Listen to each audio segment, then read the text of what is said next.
Pledge allegiance to the flag of the United States of America and to the republic for which it stands, one nation, under God, indivisible, with liberty and justice for all. All right. Good evening, everyone, and welcome to the July 5th, 2022 Board of Aldermen meeting. First item on the agenda, can I get a motion to approve the minutes of the previous meeting? So moved. Second. We have a motion that's been seconded. Any discussion, questions, comments, additions, deletions? All those in favor? Aye. Any opposed? Motion passes. All right, moving on to outside the rail. Tonight we'll kick off with Devin Neary.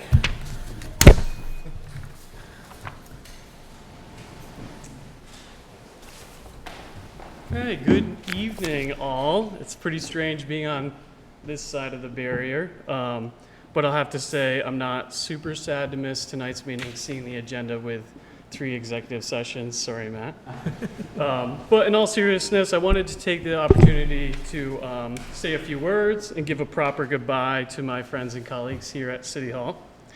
It has been an immensely gratifying experience to work alongside the other elected officials and staff here at City Hall. Being elected to represent the people of Rutland and to serve on this board has truly been one of the greatest honors of my life. So, to the voters of Rutland City, I say thank you. Although my time was on this board was short, I hope it was impactful. I will forever also have a deep respect for every member of this board, and the time and effort required to be an effective public servant has truly been humbling. I can step away from the board with confidence, knowing that the city of Rutland is in good hands. So, to the members of this board, thank you. The decision to step down from the board was not easy, but I believe I'll be of greatest service to the region as the new executive director of the Rutland Regional Planning Commission. I look forward to continue working with all of you in my new role. Before I make my departure, I feel compelled to offer some parting words of encouragement and wisdom, albeit limited. First, act with a sense of urgency. Yes, we all know the wheels of government move slow, but that does not mean we should slow progress. Continue to act with caution, diligence, and responsibility, but don't miss an opportunity. Each opportunity we miss becomes more unaffordable than the last. Second, plan for the future. I may be considered impartial towards planning, but the proof is in the pudding. Development doesn't happen by accident. It takes good planning, and good planning takes commitment, engagement, and intention. Thirdly, and finally, refocus on redevelopment. Yes, Rutland has come a long way, and there is a lot to be celebrated. But by the same token, we really do have a long way to go. The $400,000 in new grant match could be leveraged into $2 million. This is an opportunity, but it's certainly not automatic. Use the opportunity to realize the vision, create a plan, and redevelop, all with that sense of urgency. Take chances, be bold, the time is now. I wish you all the best of luck, and I will deeply miss being your fellow alderman. And if you don't mind, I'll step inside the rail for one more time to shake all your hands.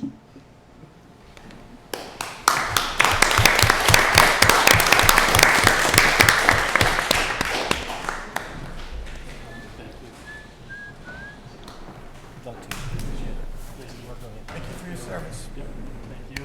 Congratulations.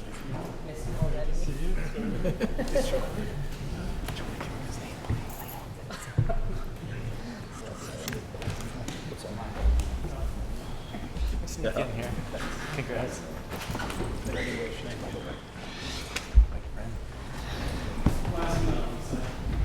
Certainly.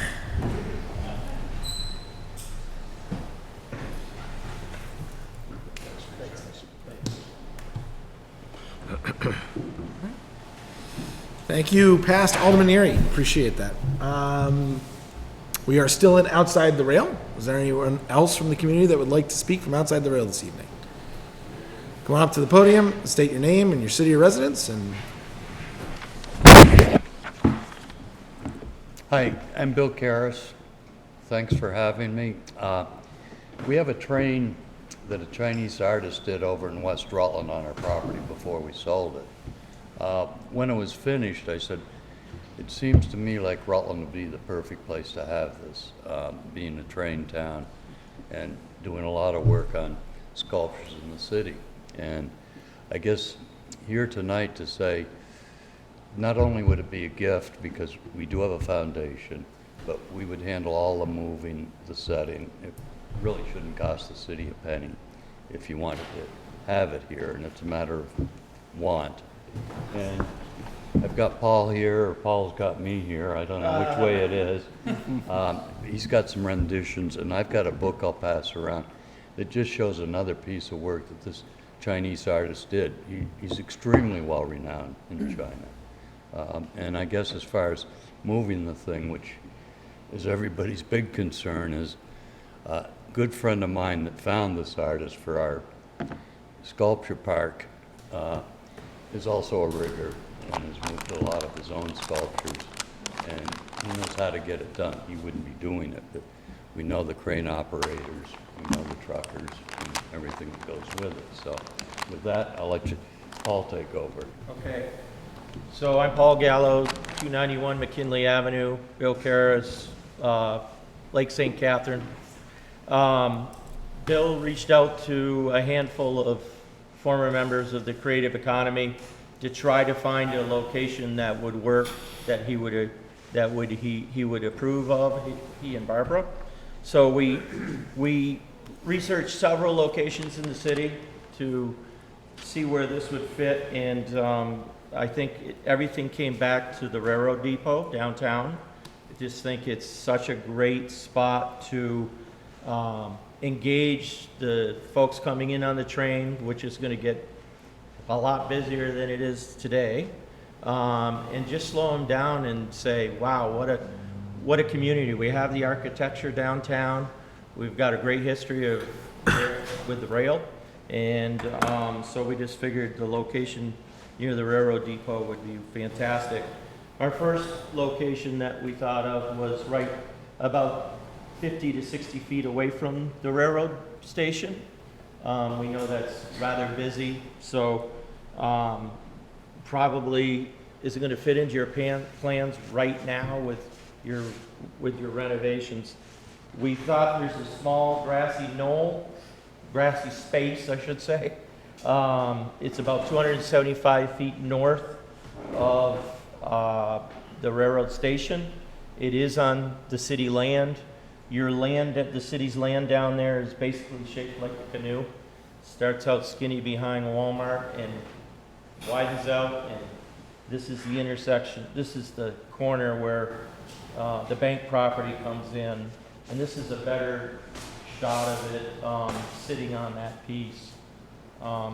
We would look to dress it up a little bit, bring some of the colors back, clear coat it before it came to rest at this location. So we didn't know if there was any questions. Again, Bill and Barbara are kind enough to cover the cost of everything that will transpire on this gift. So these folks have contacted me, been in the office. I've taken a look at the spot where they're proposing to place the train. I don't know if anybody's had a chance to go over to West Rutland to take a look at it. It's a pretty good size sculpture, and that therefore, being closer to the train station, I just don't think it was appropriate. But where they have, their idea that they have here, I went over and took a look. I think it is actually a perfect spot for it. I think it'll set off the railroad activity and just complement the rest of the sculptures we have through downtown. And another reason to walk around and see our beautiful downtown. So, It's about nice 30, work. excuse me, it's about 32 feet long. It stands at the stacks. It's about 12 to 14 feet tall and about 10 to 12 feet wide. Great. Any questions? There's any city infrastructure underneath there? Alderman? We know. Alderman Davis and Alderman DePoy. So I guess my question is, what does the board need to do, just approve the request, or? I can't think of anything off the top of my head that you'd need to do, other than if you're comfortable, if the mayor said that they've looked to see whether, I guess, we own it, and there's nothing underneath that we have to be worried about. Maybe how close is it to the rail tracks? Do we have to speak with the railroad, do you think? We did check with the Rutland Regional Planning Commission had maps, and the right-of-way, the easement for the rail this is outside that Okay. space. Yep. Okay.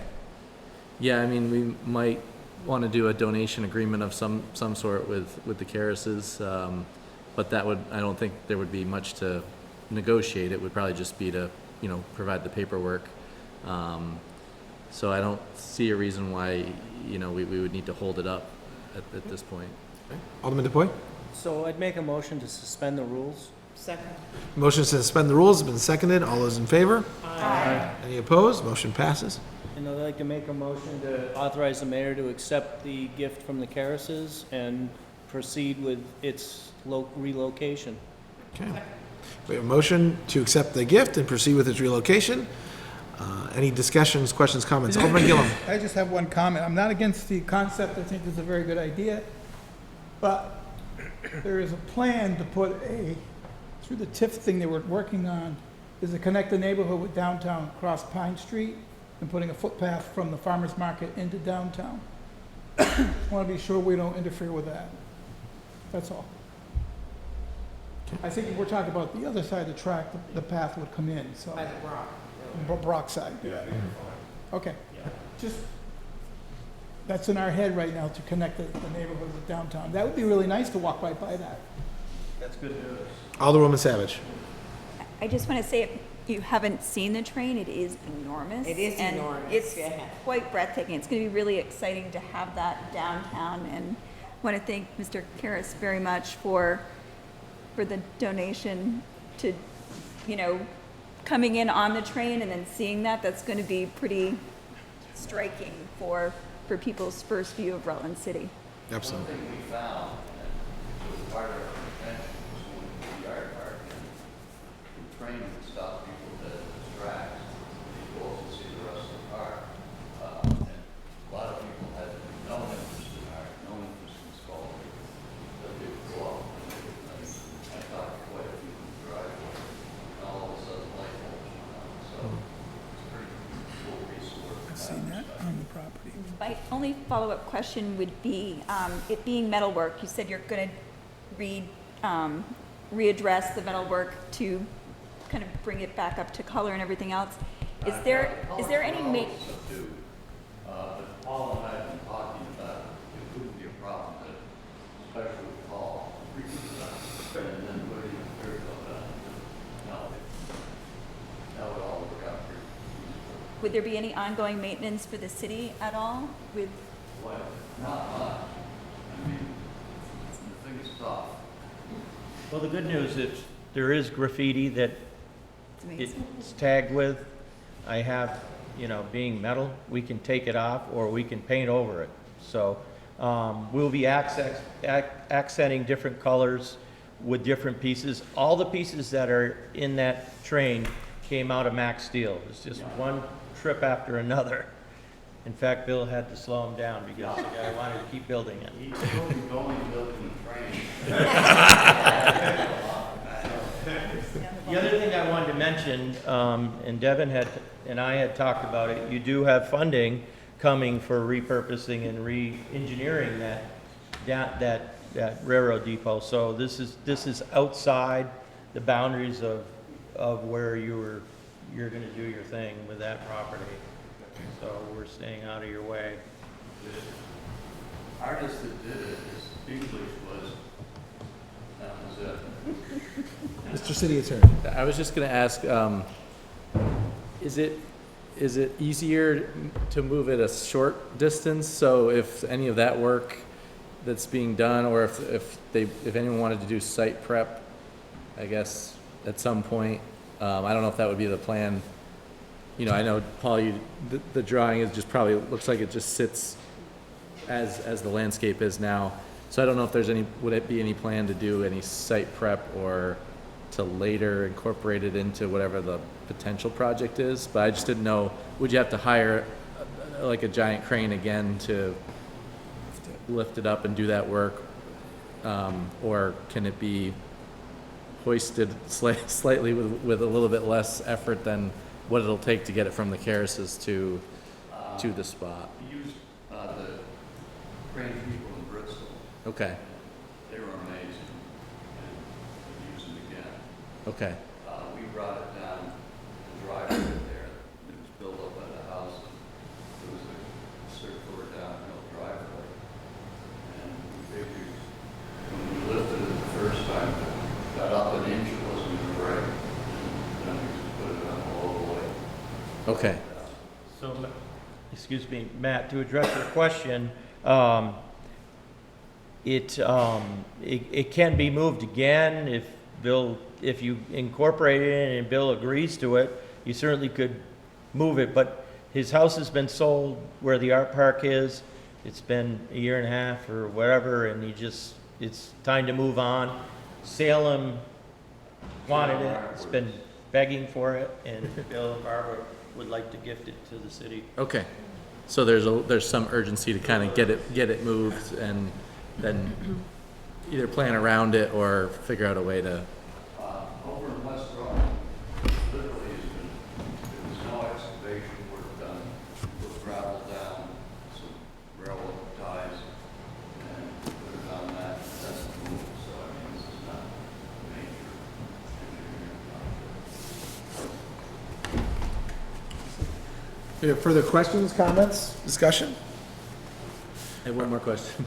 Go ahead. So how quickly would you like to move it? I mean, realistically, probably as soon as possible, but.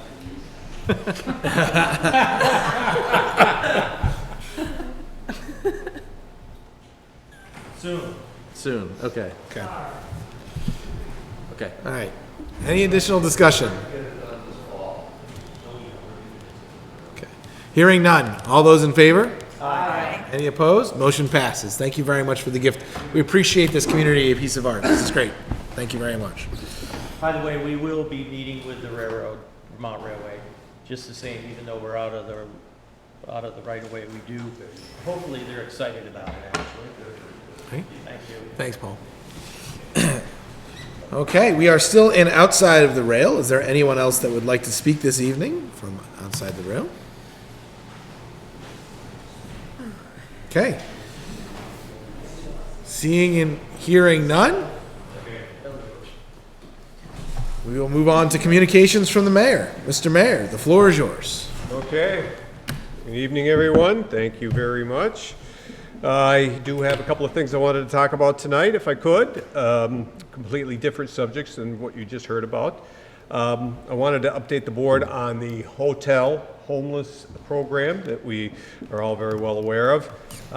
This last Friday, I hosted my monthly update meeting with the state regarding the situation down there at the hotels, in particular, of course, the Quality Inn, the annex at the Quality Inn, and the Cortina. As of July 1, which was Friday, the day that I had my meeting, the program reverted to pre-pandemic guidelines where people are now enrolled in the program and can shelter up to 18 months, which is different from the way it was being handled before. In this new program, participants sign agreements for 3 months at a time and can stay for a total of 18 months. We were told by the state on Friday that the aforementioned hotels had currently, as of Friday morning, 187 signed agreements with approximately 48 folks who had not signed. That encompasses the entire number of hotels that are involved in this throughout the city. My information also is, according to the state, that the folks that do not sign those agreements have to leave the premises and have to leave the premises immediately. This program is different from those of you who are familiar with the General Assistance Program. The General Assistance Program is a crisis program that will continue with in place with the state and operate for those experiencing homelessness as a result of a crisis event, which in this instance is either fire, domestic abuse, or things along those lines. So no change in that, but that will continue. But the program at the hotels is changing, according to the state. As a result of this policy change, we're also being told that the numbers in the hotels will decrease, and probably more than the aforementioned people who haven't signed the agreements. The state at the meeting was represented by two folks, as well as members of the life intervention team. Rutland City Police was represented, the Rutland City Fire, Building Inspector, Stockton Security, and the Methodist Church was present at the meeting too. I unfortunately continue to be extremely skeptical that even with the changes for this program, that the overall situation will improve. These hotels, as you all know, are not built for long-term housing. There still is no long-term plan for the folks legitimately experiencing homelessness, which there are a number of those, and the problem of homelessness is not going to go away here in the Rutland region or anywhere in the state. But the state is moving forward with this program, and we're told we should not expect any changes until next year, at the earliest, when the next legislature convenes in January. Again, from my vantage point, and a lot of us here in city government, this continues to be a program where the city is totally uncompensated for services it needs to and has supplied, and is totally unacceptable. But I will continue to try to communicate that message to the state, and maybe at some point someone will start listening. I certainly hope so. Totally different subject, and we mentioned it, we talked about it a little bit before the meeting. As we approach tax rate setting time here in the city, it's coming up before a date is July 20th that we need to set the tax rate. I'm going to ask the Board of Aldermen to adjourn to a time certain after your next meeting on the 18th, and to Tuesday night, which is the next night, at 5:30, and so we can set the tax rate at the meeting there at a standalone meeting. I think there's going to be enough to discuss that night that that should be the only subject on the agenda. So Tuesday night, the 19th at 5:30 is what I'm going to ask you to adjourn to a time certain.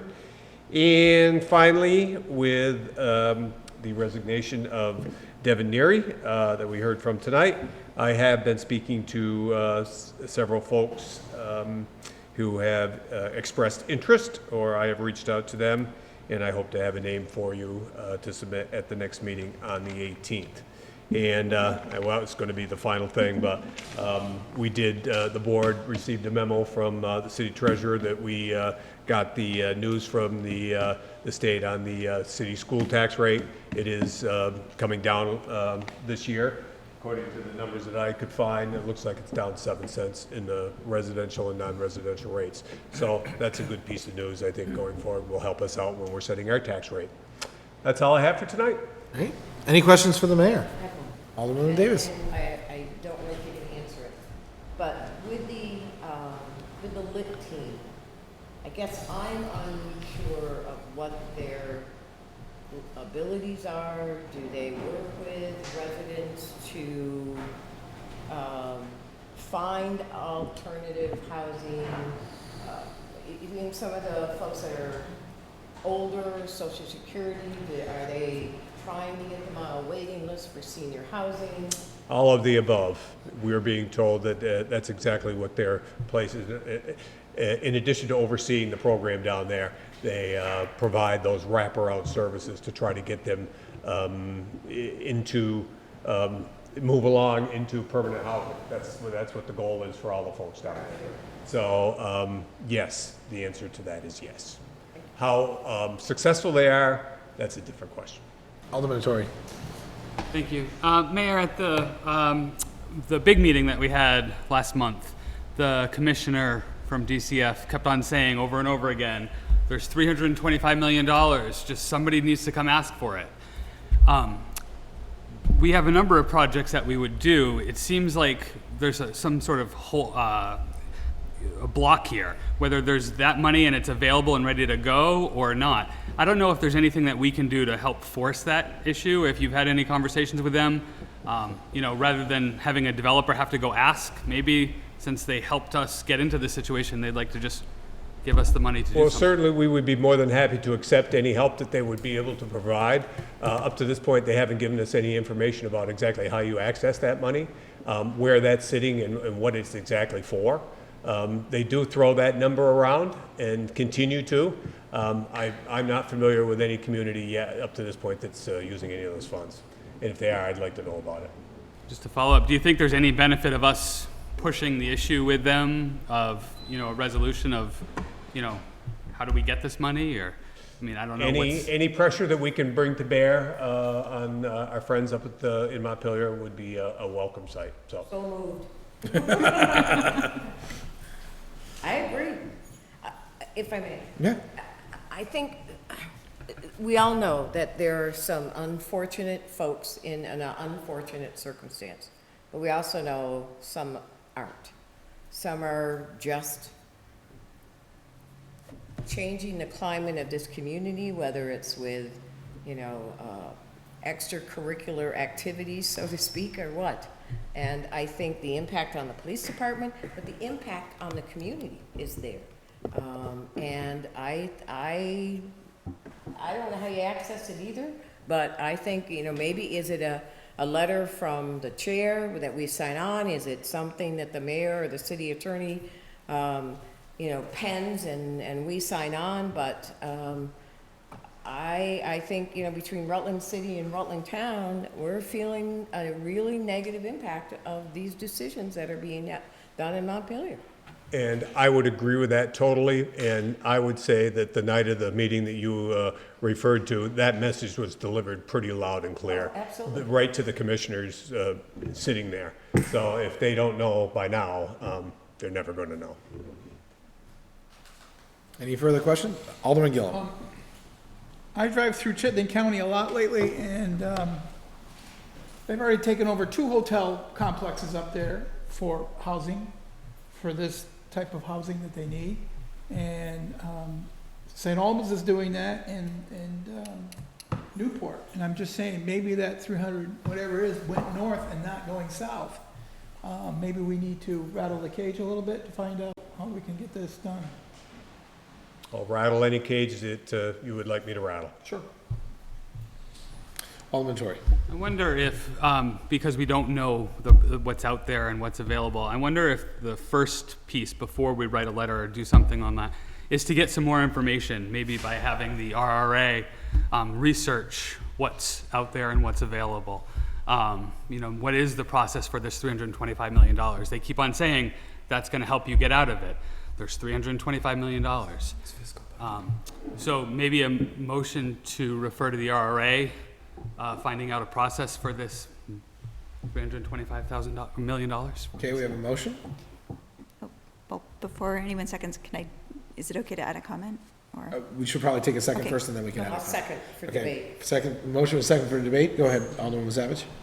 we might want to add to an impact study on the loss to the city of rooms and meals revenue. It's really hard to rent hotel rooms in Rutland. Right.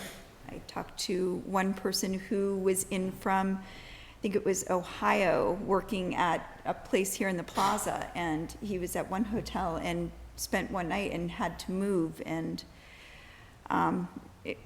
it was, it was not an ideal situation for someone coming in who likes the city, likes the downtown, likes the nightlife, and, might want to think about moving here or doing something like that. So I think probably looking at the impact and letting the state know that the impact that has had as well, and the importance of looking at true solutions that really helps people find homes and without being so impactful on the city itself. Anything we can encourage them to do in that. So, Mr. Chairman. Yeah, Alderman Davis. So, I don't know if Alderman Torrey, is there a label to this fund, a name to this fund? David doesn't know either. No, he just kept on saying there's $325 million available for housing. And this was Commissioner Brown, right? That Yeah. was right there. Was it? Did that just come out of DCF? Is this that what it fiscal was? budget coming in Mass July Department of 1st? Children and Families. don't know if that's I don't know. No, he mentioned an agency, I just can't. It was unclear. Well, I assumed it was through ACCD. but I don't know. It was a federal appropriation, I think. I believe it was a federal appropriation. My sense is that they wouldn't be having much discussion about it until next legislative session, is my sense, but I could be wrong on that. Any further discussion? We have a motion on the floor. Let me see if I get this right. Feel free to correct me. Motion to have the RRA investigate how to access the funds that the state is discussing to the tune of And I will just $225 million. add that comment that was just made, I think, is true, and that was repeated several times, that no decisions are going to be made long-term until the next legislative session is in place. So in other words, the legislature is the one that's going to make the decision, not the current administration. Okay. We have a motion. It's been seconded. Any further discussion, questions, or comments? Hearing none. All those in favor? Aye. Any opposed? Motion passes. Okay, great, thank you very much. Mr. Mayor, anything else? We good? That's it. Fantastic. Okay, moving on. Additions and deletions to the agenda. Superintendent Peters has asked that we remove the authorization for the mayor to sign the project contract. Can I get a motion to, was there any other, well, before we do, sorry, is there any other updates to the agenda? Okay, awesome. You can delete the last executive session. Removing also the third executive session. Great, shortening our meeting by every step here. All right, can I get a motion to accept the changes to the agenda? So moved. Second. And we have a motion that's been seconded. All those in favor? Aye. Any opposed? Motion passes. Okay, agenda's been updated. So, moving on to reports and letters from department heads and officials. Treasurer Markowski, municipal checklist for internal controls. Pages 1 through 4 in your packet. Treasurer Markowski. Hi, everyone. This is part of our year-end, just completing some of the review for year-end. State requirement for the municipal internal control checklist. So, we also do additional reviews, much more detailed in the office, risk assessment, internal control reviews. But this is required, so I would be looking for board review and approval of the internal control checklist. And if you wonder, does this just go in a file? No, it doesn't. When we apply for bond funding, we are required to supply this information and show that it's been done and reviewed by the board. So. Great. I'll move to suspend the rules. Motion to suspend the rules, and it's been seconded. All those in favor? Aye. Any opposed? Motion passes. And I'll move to authorize the chair to sign the municipal checklist for the internal controls. Second? Motion to authorize for signature has been made, has been seconded. Any discussions, questions for Treasurer Markowski? Hearing none. All those in favor? Aye. Aye. Opposed? Motion passes. Thank you very much. Thank you. Okay, moving on. We actually have 2 executive sessions now, which we will move to the end of the meeting. So next up is Superintendent Peters, summer programming update. Thank you.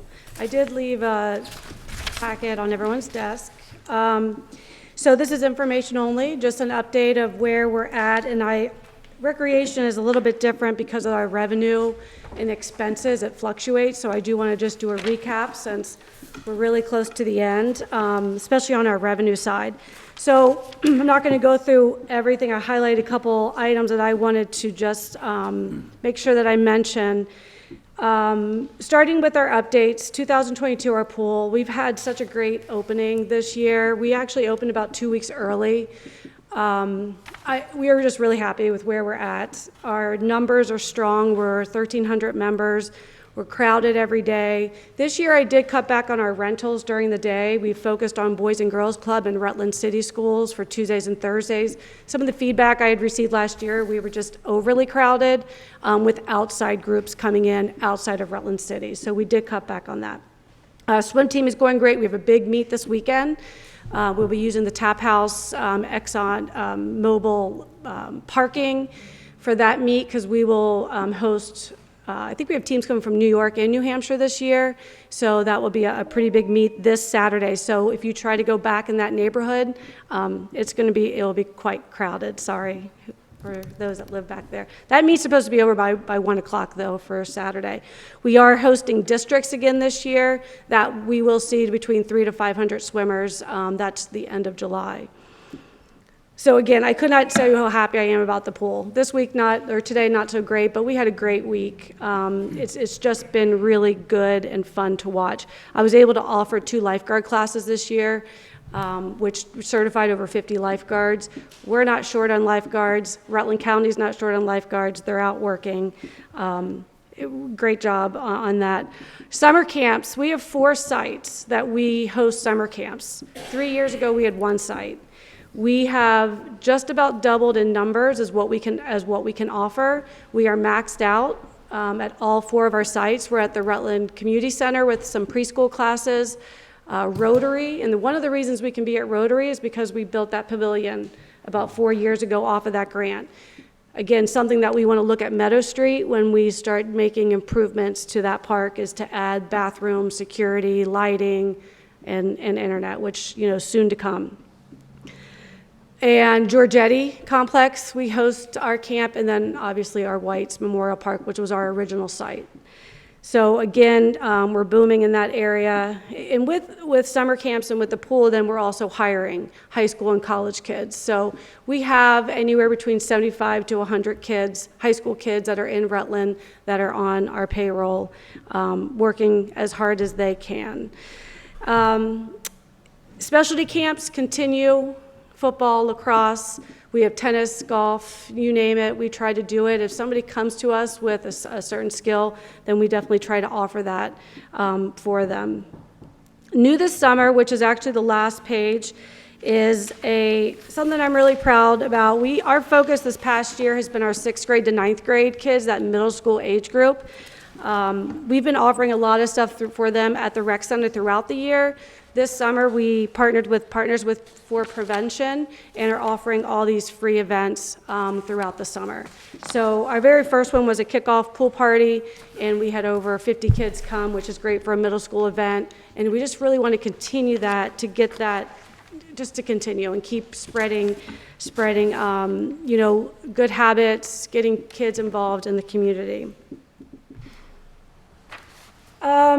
Adult offerings, we don't just leave it's not just for kids. We have lots to do for the adults, going through that list. Something that's really started to hit was our pickleball last year. When we were redoing the floors at the rec center, we started to have pickleballers come in, so we added 3 courts.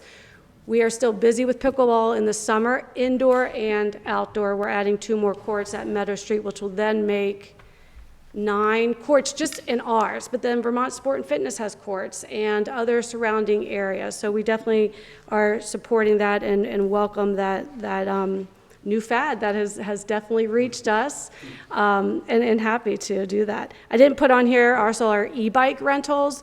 We doubled in numbers because we received a grant.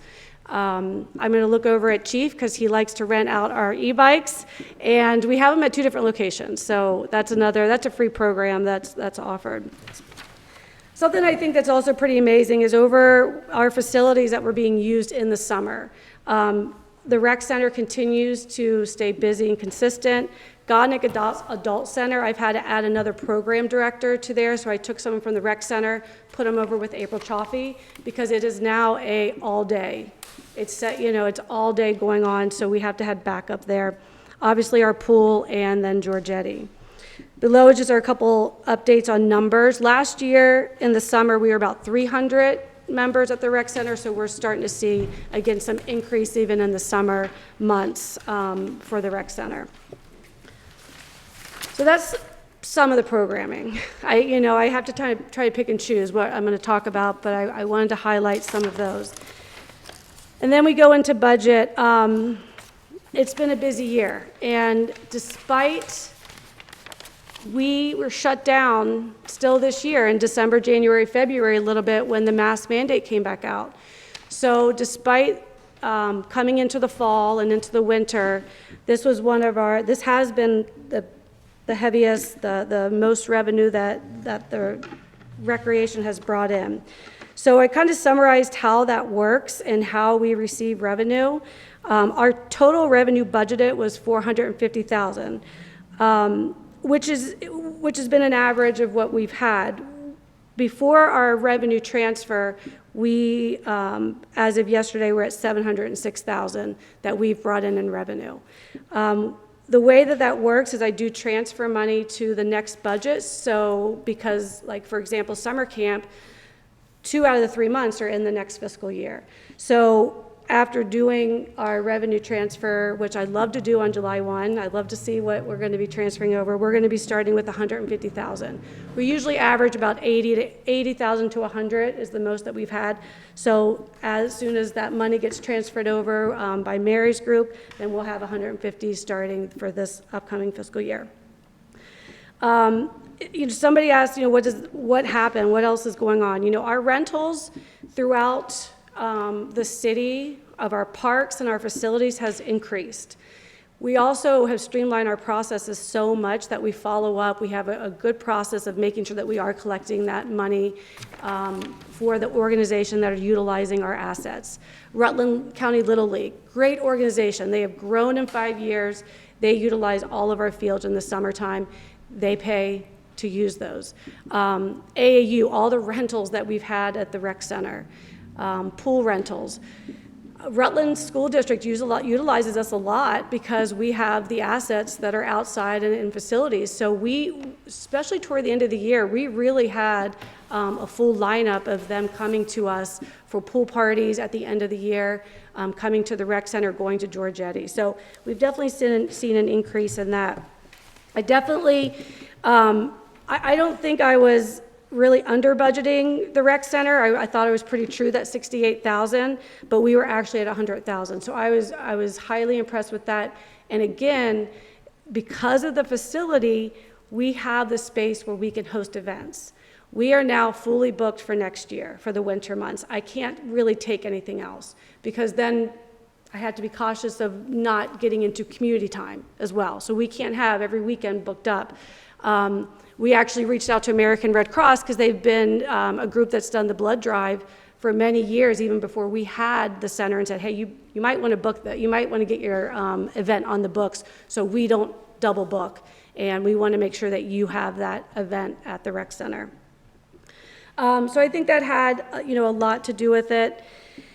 And just programming. When you're doubling in programming and you're offering as many things as we are, we're able to make that revenue without hurting the community members. Our prices are still very low. And we don't plan on changing that unless, of course, the Board of Aldermen tells me I need to. But it is something that I think that we try to do a really good job of keeping our prices low, offering scholarships, offering payment plans. Our overall expenses, you can look through that as well. Some came in a little bit over. Giorgetti, we had that unexpected maintenance cost that I came to the board with. It was just about $20,000 where we had to make a really big fix to our ice. And our White Memorial Park pool, propane was doubled, but also our seasonal employees. A lot of the consistencies you see is seasonal employees because as we add programs, that cost is also going to go up. I also believe that we were a little bit conservative going into the budget because of COVID. So we didn't really know where we were going to go, so we're not increasing some of those line items. Other than that, I just put a couple things that are coming up. We actually had our fall sport meeting today. We start fall registration in 2 weeks. We have a lot of offerings this year. We're super excited. We're super pumped about it. And just a little bit of kind of what I was just talking about, why I think we had the year that we did, both revenue and expenses. So, any questions? And there was a letter to the editor today, if you didn't see it, about the rec center, about the recreation department, thanking us for all the different programs. And I did not pay that person. But it did. You paid him, right? Alderwoman Davis. I just have a question, Kim. Yeah. It was asked of me, do we still do a skate park like we did at Giorgetti? So we currently have some features at White Memorial Park. We put it on the basketball. One of the things in the next 5 years is an outdoor skate park. I've talked about it many times. We have a little bit of a hiccup because the plans that I looked at is at Meadow Street, but there is a DPW big project coming up in the works that might just detour us to a different location. That's one of the reasons why we put the features at the White's Pool, to see if that is a good location. We do see quite a bit of traffic with skateboarders coming down to utilize that piece. So they get a skateboard. It's on our second basketball court. We have 3 sets of different outdoor basketball courts, so we thought that'd be a good place. That's the least, that basketball court's the least used. So we're trying it and see if that's a good location. That would be a grant funded. It would have to be grant funded. So, Thank you. yep. Alderman DePoy? Thank you, Mr. President. One of the things that it just is amazing me so far with the facility down there, and also the programming and the other revenue that the rec department is bringing in, is when you look at the budget request for this coming year, now I'm taking maintenance out of that for parks and mowing and weed whacking and that sort of thing. So no maintenance in this. But the budget request is about $1.2, $1.3 million, not including maintenance, okay?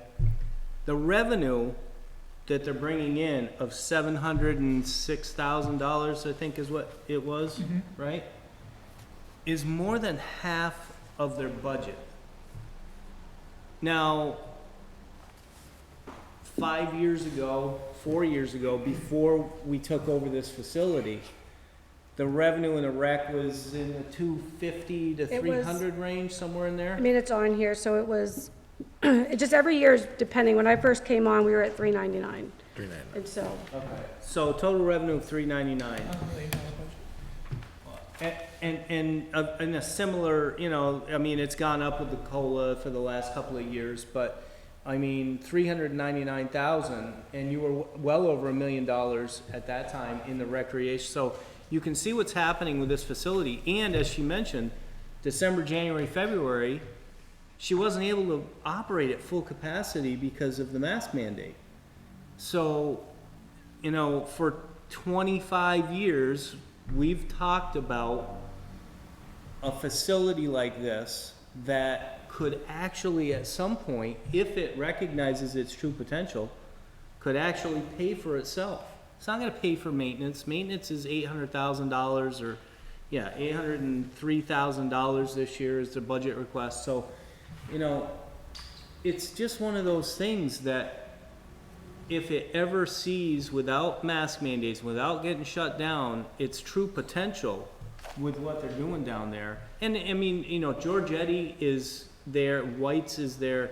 They're gonna pay, it's gonna pay for itself at some point so that it'll be a zero cost to the taxpayer. And that's been the goal for 25 years, is to have a facility that's phenomenal for kids, for people our age, and for, you know, elderly that can go down there and use this facility. Mature adults. I was counting you in.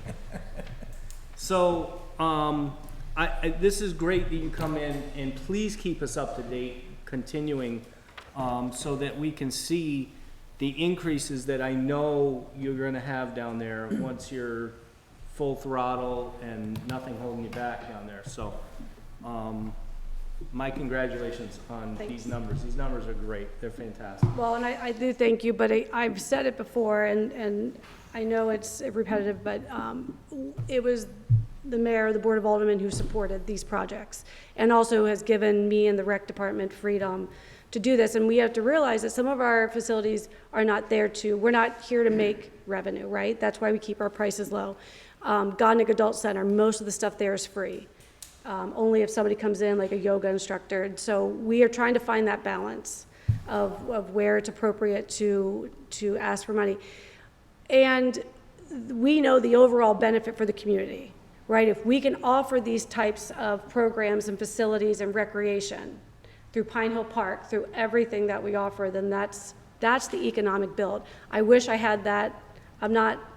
That's not the way my mind works, but I know there's studies out there. Somebody did, I'm guessing it had to come from the board, has reached out to me and asked for all this information, because then they're going to somehow generate how this is impacting Rutland County.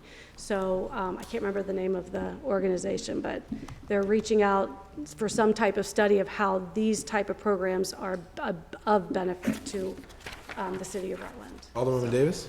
So, I just want to say, to Tom's point, we worked hard for many years to try to get a facility, but your leadership has made it work, and I'm very appreciative of that. And also, I really like this grade 7-9 opportunity, and I hope folks are aware of it. If you have kids in grades 7 through 9, if you're not aware of it, call the rec center and find out, because it's a great opportunity for kids to socialize, have something fun and something positive to do, and it's great.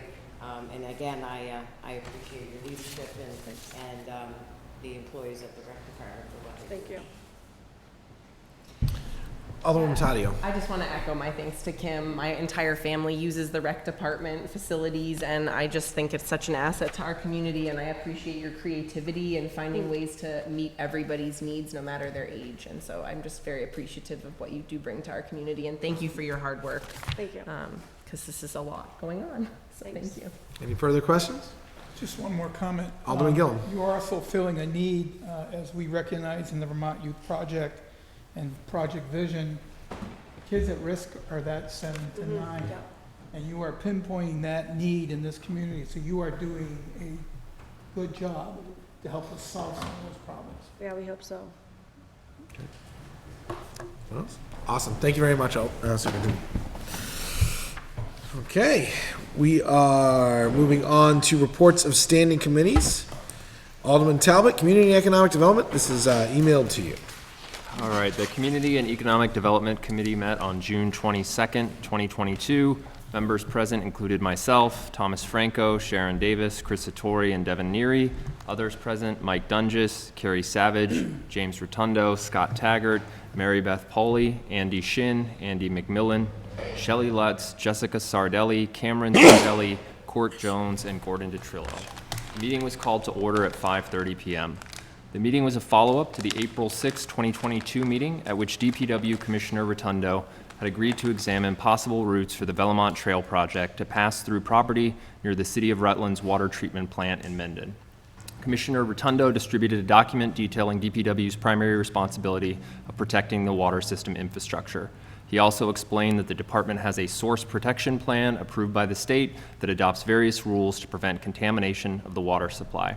In 2017, the water treatment plant property was closed to all outside use after a continued pattern of careless and risky behavior by members of the public. Since that time, significant investment has been made, including fencing and cameras, to ensure the security of the water filtration plant property.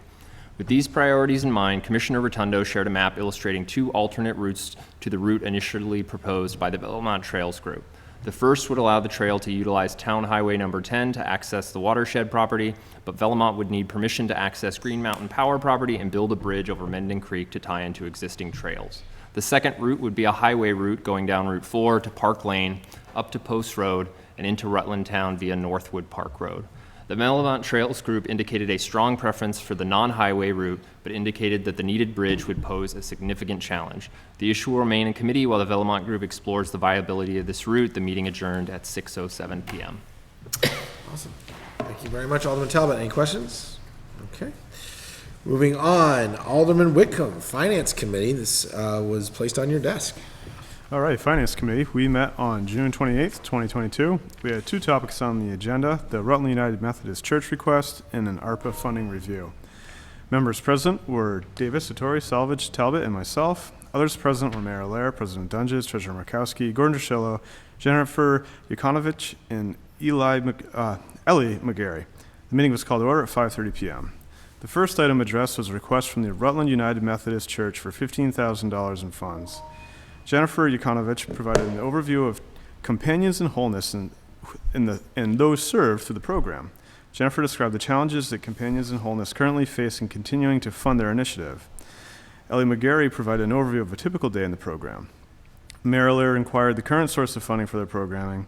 Ellie explained that grants, fundraisers, and donations fund operations.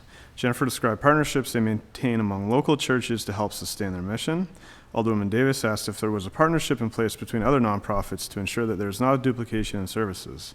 Ellie explained that they do engage other nonprofits to coordinate services provided. Alderwoman Salvage noted that the school program is still providing lunches. Mayor Lair asked if there was a way to identify the total number of individuals served from those currently lodged in local hotels. Ellie explained that there was not a way to identify where individuals were coming from, but that to be served, individuals had to be physically present at their location to receive meals. The committee discussed that soon limits for those housed in local motels would be capped and the potential implications. Jennifer explained that the request for funding is to support a kitchen manager and to support the continued serving of meals. Alderwoman Davis inquired how the program would continue to be sustained as the funding would be a one-time request. Jennifer, not Janet, and Ellie explained that they would continue to seek grants and engage in fundraising.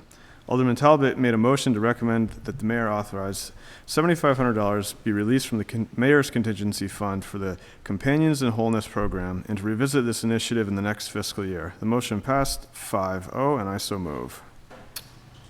Second. We have a motion, it's been seconded. Any questions, comments, discussion? Hearing none. I will say that Yep, go ahead. Jennifer is here if you want to say anything. I would just say thank you. We're continuing, the numbers continue to stay steady and increase at times, and we are, thankfully, Ellen was at the meeting, the mayor's meeting on Friday, and is also working with Adam Stancic, who works for the, I don't know, maybe Department of Health, and Economic Services here in Rutland, about how we can get some support from the state and really connect people with other resources. So the work continues, but thank you, because I know this is definitely out of the ordinary for a request for the Board of Aldermen, but it's very much appreciated. Any further discussion? Alderman Gillum. I'm the last person to vote against this because I was working with soup kitchens when I retired, and we closed down the soup kitchen because there was a overabundance and our need was not there. So we closed our soup kitchen. And now we have the 4 squares or 3 squares group where the restaurants are providing food. They're given $300 twice a week. Your program going on, the Brock program, the Mission, the Cupboard. All these, we need to get an inventory of what's happening here, because right now we have all these programs and there's an overlap, I believe, and I'd like to know what that is. I just don't think it's proper to give city funds at this moment without more information on exactly who these people are getting the service and where they're coming from. I'm just concerned, are there more people outside the city coming and using these services, or are there city taxpayers using the service? Okay, Alderman DePoy. Well, maybe after we have this vote, we can send something to committee that would research that and have a little hearing on that and get a better idea. Okay, Alderman Tory. So we had the conversation at the committee meeting about some of the people who were serving. And yes, to be fair, we don't know exactly this group, but it was definitely made clear that it is not just, let's say, the people from out that the state is sending into the hotels, right? That there is Rutland city residents that are a part of this. One of the things that made me feel better about agreeing to do this was the due diligence that the organization has done and the partnerships that they have made to try to make sure that they are working with everyone. They are going to the Hunger Council meetings, they are working with Brock, they are doing all of those pieces. And so one of the reasons that the first request was for $15,000. And we thought, well, let's split it in half and see how this goes, see what happens, see the impact. Kind of let's keep track of it and then come back again in a few months or maybe 6 months to revisit it and go from there. So I would encourage all of our members to support this. I think that the questions that have been brought up were kind of addressed, and I'm fairly confident in the organization and where they're going at this point. Thank you. Don't get me wrong, I'm not against the organization. I think they do a lot of good work. That's not my issue. My issue is duplication of services and who really has the number on that. Any further comments or questions? Hearing and seeing none. All those in favor? Aye. Aye. Any opposed? Motion passes. Thank you very much. Alderman Whitcomb. General? The next item on the agenda was a review of the ARPA funds. The committee briefly reviewed money that had already been allocated, the requests that remain outstanding, and the funds that currently remain. Alderwoman Davis suggested to the committee that it may be time to close the fund to outside requests. Alderman Talbott expressed his concern with closing the fund and the potential for missing out on a great idea. Alderman Torrey expressed his belief that future actions need to be intentional in how we allocate funding, setting a mindful approach to how money is broken up. The committee agreed that prior to the approval of future requests, there should be a careful look at how the money has already been allocated and designations made for how future money should be awarded. No action was taken on this issue, and it remains active in committee. The meeting adjourned at 6:15, although I didn't write that on paper. That's okay. Thank you, Alderman Whitcomb. All right, moving on to reports of Alderman DePoy. Can I make that referral? Yes, you Mr. can. President? Thank you. I'd like to refer the issue of doing a little bit of research on where the funds and who gets serviced by the program to the general committee. Second. Okay, we have a motion to refer, and it's been seconded. Any discussions or questions? Alderman We Gillum. just want to make sure that the school and all the organizations are invited, so we would have an understanding what they do and what kind of inventory they do and who they're serving Okay. from each organization. That would be good education for us. All right, motion to refer, it's been seconded. Any further discussion? Alderman Torrey. I guess I'm wondering why that's this board's purview. There is the Hunger Council that talks about that people are meeting with to address the issues. There's the Continuum of Care to address the homelessness issue that they could research. I'm just wondering, who's going to be doing this work, and what are we hoping to get out of it? Is it so that we can approve another $7,500 to Companions in Wholeness? Is that what we want to tie it to, or we just want to get information in a committee meeting? My aim is to get the information so we can tell the taxpayers where their money's going and why. Alderwoman Davis. Mine would be to sustain whether or not that $7,500 in the next round is needed. So if I can follow up, so wouldn't the request be to them to give us the information versus us having a committee meeting? I really don't care how I get the information, I just think we need the information. Because Alderman Gillum is saying whatever facility he was doing with the soup kitchen, that they're not seeing these folks, so why? I don't know the answer to that. Why is everybody in one spot and not throughout the community, using the services that exist either through Brock or I assume that was a few Salvation years Army? ago he was talking about. I'm talking about a year ago, we stopped, because there was so much out there during COVID. There was no need for us to continue, so we put things on hold. I mean, the kitchen, everything's all ready to go if we need to turn it up, because we know eventually all this federal money and all this state money is gonna disappear in a year or two.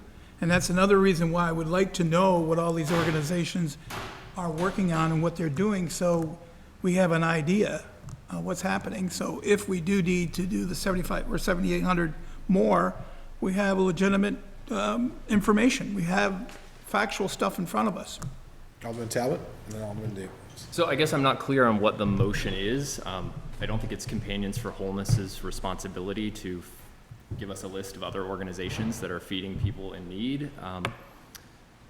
They did talk at the committee meeting about other organizations in the community that do feed those in need, and they were seeing a decline in numbers, and while Companions in the Methodist Church was seeing an increase, and they had communicated with each other. It was clear, and they seemed to chalk it up to location, that because of their location, it was more accessible to a larger number of people. We aren't funding the entirety of the budget of this organization. They're cobbling it together from a variety of sources, primarily grants and other donations. I don't know, it seems this item remains in Finance Committee because they had a request for an additional $7,500, and we said we would revisit that in the future. So I don't think we need a separate committee meeting to discuss this. Alderwoman Davis, and then Alderman DePoy. Well, I don't care if it remains in community development, not community development, finance, excuse me, because that's where it was. But I do think that the board, prior to fulfilling the second request, needs to have some idea of numbers And are they more hotel-driven than residential-driven? We were told that, you know, the homeless numbers are way up. Are they way up? That's not the thing we're going to determine, and yes, there are organizations to do that, but it doesn't hurt for us to be informed. The money is being requested through us. So I think whatever information we can gather to make a good decision, it's helpful. And I think you're going to see other organizations questioning why they're not being honored as well, who serve meals and who house and do others. So I think the more information we have, I feel better about being able to explain why I'm spending $15,000 of the mayor's contingency fund on meals. Alderman DePoy.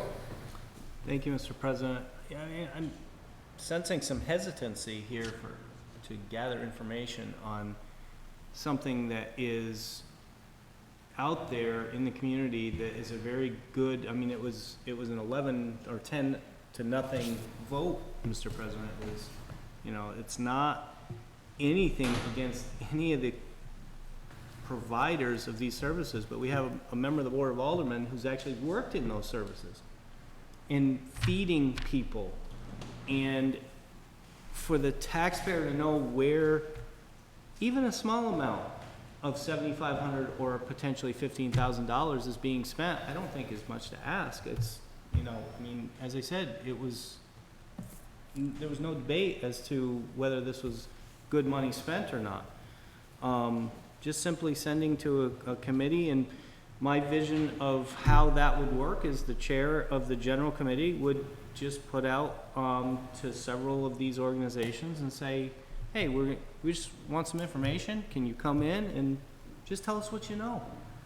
And I don't think that Alderman Gillum is in any way trying to dispute that the $7,500, he voted for it. I heard him say yes.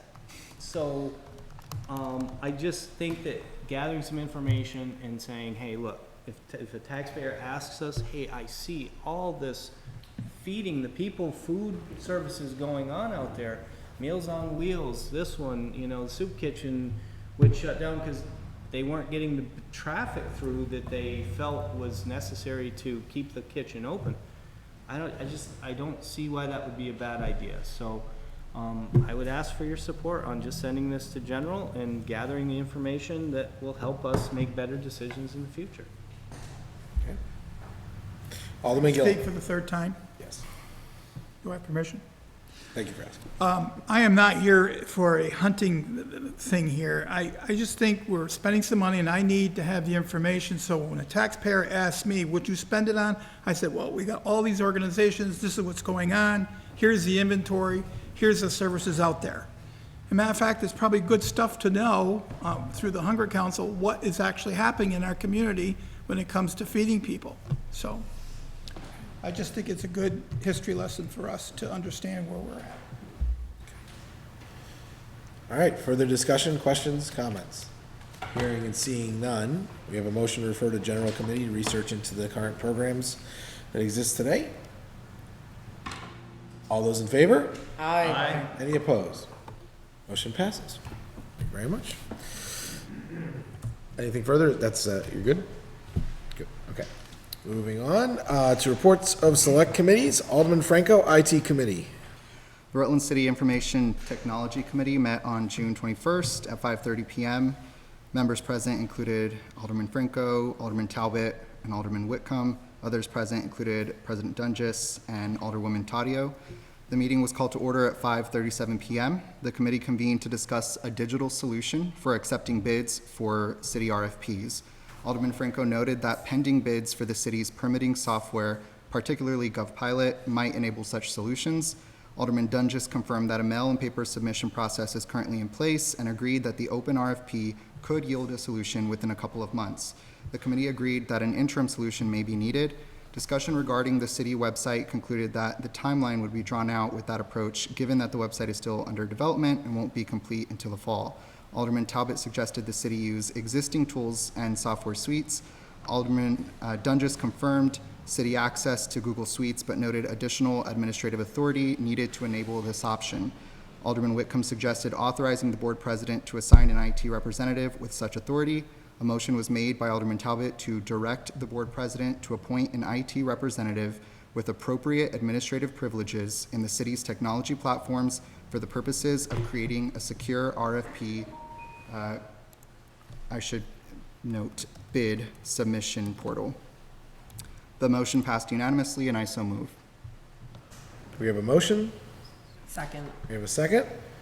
Any So- discussions, questions? Yeah, just explain to me what that means, that the authority for, Sure, so, right, if you could, please. yeah, and my understanding, and President Dunges can add to this, but my understanding is that with our existing platforms in Google, we are able to create a form that would allow folks to submit digitally their bid.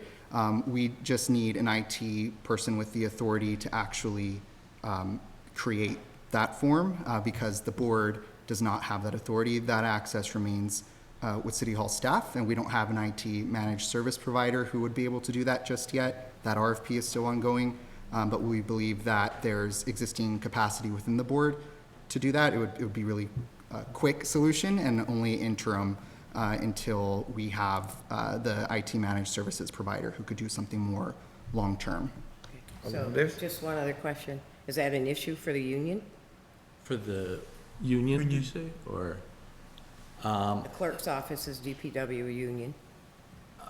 I don't know that anybody's asked them. I guess I was envisioning, well, I haven't really been in the loop, but based on the, Yeah.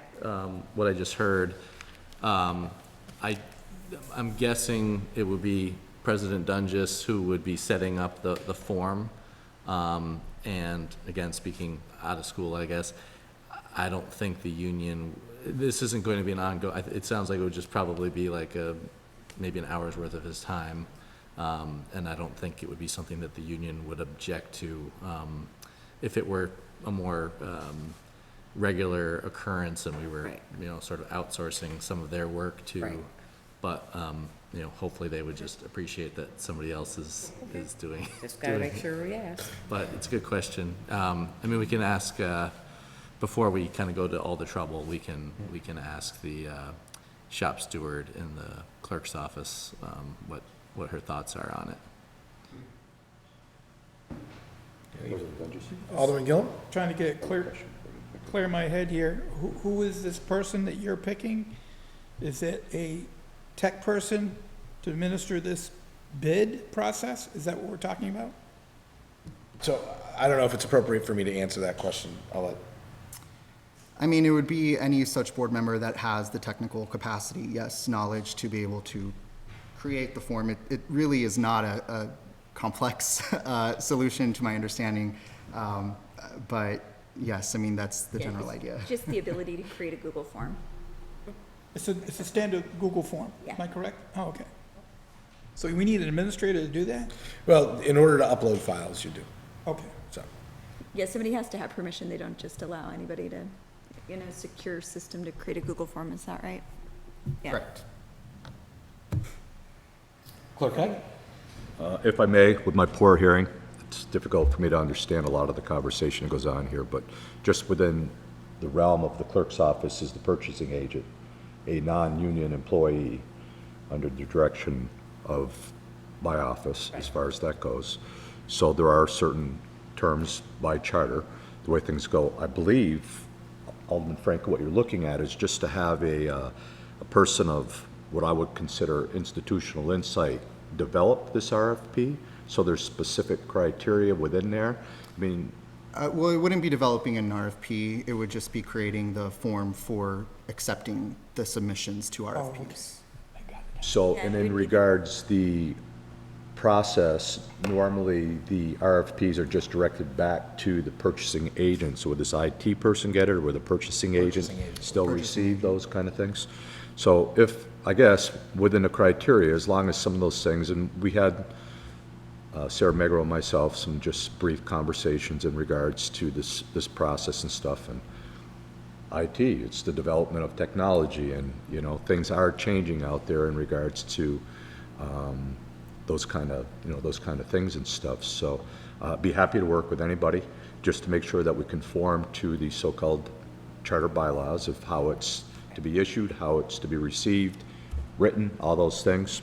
I don't think the union aspect of it will be a problem because, as I stated, the purchasing agent is a non-union position as far as that goes. So I think there is a clear path as long as everybody has the insight as to what's going on in the process of how that RFP will be collected and then opened and distributed or processed through the Board of Finance as it's done.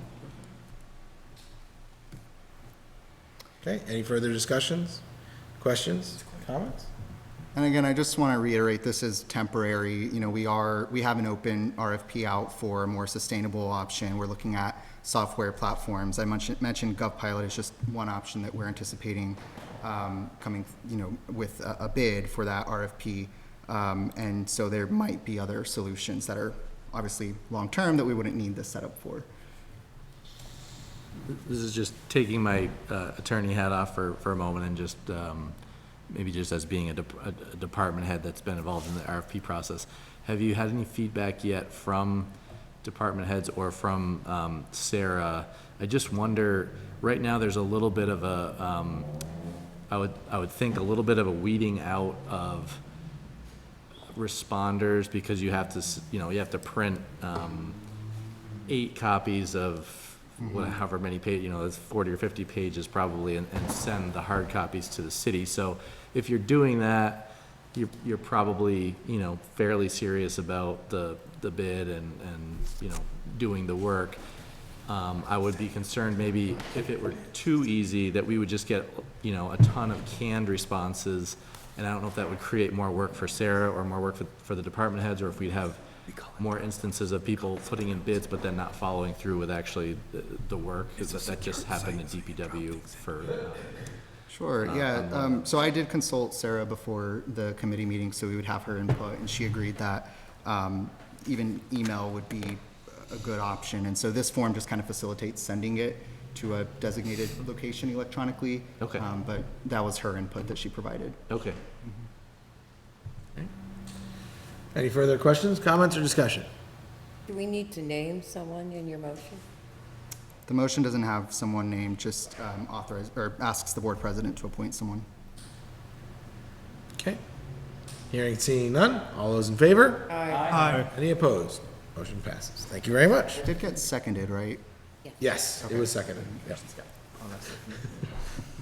Okay, moving on to reports of representatives, which we have none. Petitions, letters, miscellaneous communications. Mark Shea, District Manager of the Rutland County Solid Waste District. Board of Alderman Approval Salvage Certificate. That is page 8 in your packet. And we just Move need to suspend the rules to deal with the matter tonight. Second. Okay, we have a motion to table. It's been seconded. All those in favor? Aye. Any opposed? Motion passes. This is standard paperwork with the State of Vermont Natural Resources Agency and the Solid Waste Agency. It's now late because it was supposed to be done July 1st. We did not know that until the state came in and did an inspection. This is to collect salvage. Basically, it's all the junk that we collect and we crush it and send it off. But it can, under the state law, you have to have a salvage area license to do that, and that's what this is. Okay. So table till next meeting. Who's supposed to sign it? It says the board, circulate for signature. Circulate for signatures, yeah. It's looking for board. So who tabled it? No, Billy, did you suspend or table? I suspended the rules. Suspended. You suspended the rules. I thought you said, okay, I apologize. No, My motion bad. to suspend the rules to take the matter up tonight. Got it, thank you. I apologize, I misheard you. So, great, rules are suspended. So we need a motion Did we to get a circulate second? for signature. We didn't. Did we get a second? We Okay. didn't vote on this. Move We to, didn't. I thought we did. My apologies. Okay, we have a motion to suspend the rules. It's been seconded. All those in favor to suspend the rules? Aye. Thank you. We have a, move to circulate for signatures, am I correct? Yes. Second. second. Okay. Motion for signatures. It's been seconded. All those in favor? Aye. Any opposed? Motion passes. Thank you. It's being circulated for signature. While that's circulating, moving on to Board of Control Commissioners, we have none. Next up is any unfinished business. Is there any unfinished business to come before the board? Hearing and seeing none, we'll move on to miscellaneous motions, resolutions, and new business. I just Alderman have Franco. something to add to the discussion earlier around the housing funds that we're looking for.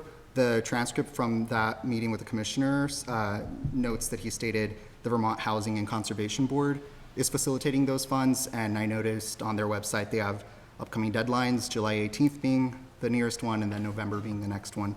So just to kind of, I don't know if we need to direct the preparation of an application, but there's plenty of money there, and I just wanted to make sure that the RA is submitting an application for the city because municipalities are eligible for those funds. We did refer that to RA. Yep. So I don't know. All right. Yeah. We're still in miscellaneous motions, resolutions, and new business. Are there any other new business resolutions or miscellaneous motions to come before the board? Hearing and seeing none, we will move on to our executive sessions. So this is a little unorthodox because Mary Cohen is here from the Housing Trust, and generally we would sort of have her speak and then go into executive session, so she didn't have to wait around. But I think in this instance, it actually would be more helpful to the board to quickly have the executive session and then come out, and if there are questions at that point for Mary, hopefully she has a few more minutes to stick around for us. But that's what I would suggest. We can do hers first at least. But if everyone's okay, or I guess Mary's okay with that, I just think the board doesn't have quite enough background right now to really formulate any questions that it might have. So Let's do it. with that being Can you said, give us the motions? the motion to find that premature general public knowledge regarding the negotiation of a contract would clearly place the city at a substantial disadvantage because the discussion will divulge the board's position on the contract provisions to be negotiated. So moved. Second. We have a motion, it's been seconded. All those in favor? Aye. Opposed? Motion passes. And then a motion to enter into executive session with the inclusion of the mayor, treasurer, clerk, and city attorney to discuss the negotiation of a contract as allowed under Title I, Section 313A1A. So moved. Second. We have a motion, it's been seconded to go into executive session. All those in favor? Aye. Opposed? Motion passes. We have to recess for executive session. Thank you.